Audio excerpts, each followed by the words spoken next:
Before you watch this video, read the link in the description. It is important for you to understand.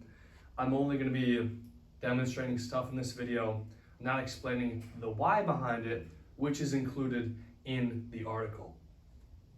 Here, as you can see, we have the rice bucket. It's a pretty standard size, just a pail I had from when I was a child and would go to the beach. Inside is, I believe, 10 kilos of rice. I would actually encourage you to get a bucket bigger than this, that can hold more than that, because then in this bucket I can only do one hand comfortably in. But if you had a bigger bucket, you could use two hands at once, which would take less time. I say this even though I have been doing all of these in a bucket with just one hand at a time, and I've been fine. So it's up to your discretion.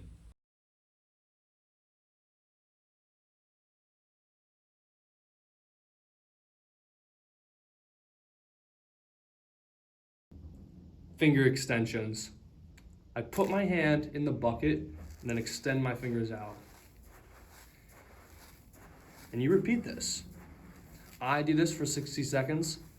If I believe this is a weak point more, I would do it for 90.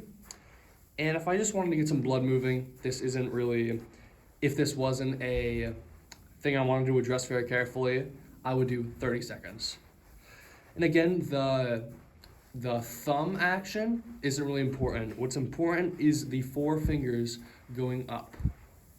And you can experiment with having them further apart or closer together. You can go slow or you can go fast.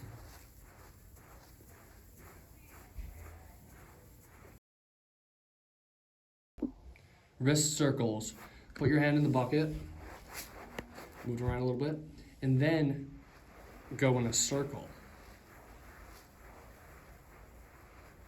But the idea is that you aren't twisting your wrist too much. That's a future exercise. The idea is that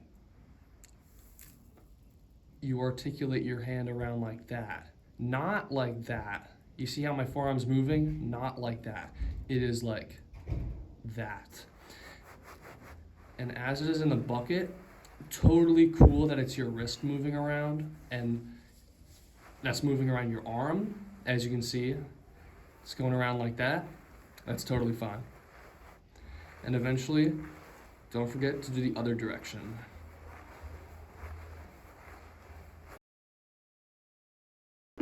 Finger spreads and squeezes. Put your hand in the bucket, spread your fingers as far as you can, and then squeeze them together. Now you can spread them again and then squeeze them again. But what I like to do, put them in there, spread the fingers, squeeze the fingers, and then take them out to remove the rice, then go back in. I feel like it's a greater range instead of going from, like, imagine there's rice here, from there, and then spreading. I can go from this smaller position and then spread. Feels like it gives a little more range, which I like. And of course, you can vary the tempo too. So you can do really fast, or you can go slow and pause at the top, and then pause in the squeeze position.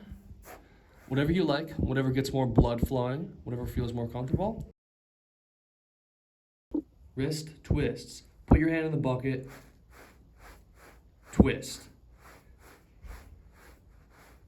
Now what I like to do is go fast in the beginning, focusing mostly on the middle area. And then once I get some serious blood there, I then start briefly pausing in the fully twisted end ranges.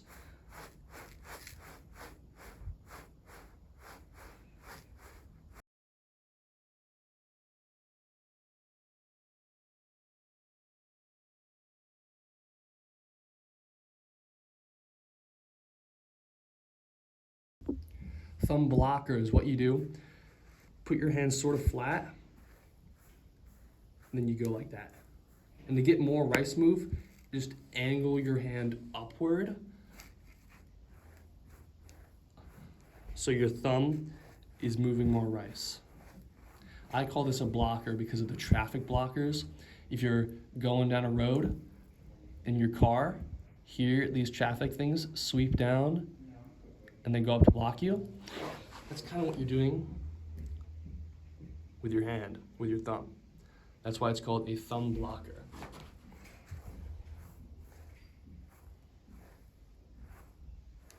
And of course you can hold down here and then up here.